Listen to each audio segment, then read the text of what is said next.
Sere nás, že je reprodukční práce podhodnocená a přehlížená. Činnosti spojené s reprodukcí, péče, práce, která jedince vytváří, socializuje a stará se o něj, je pro naši společnost a ekonomický systém nezbytná.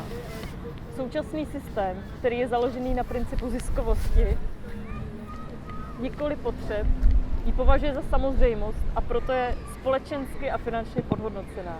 Zisk totiž vytváří jen nepřímo.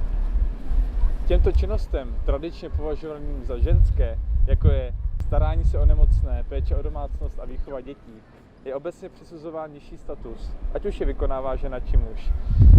A kromě genderového předurčení je také často založený na rase a třídě.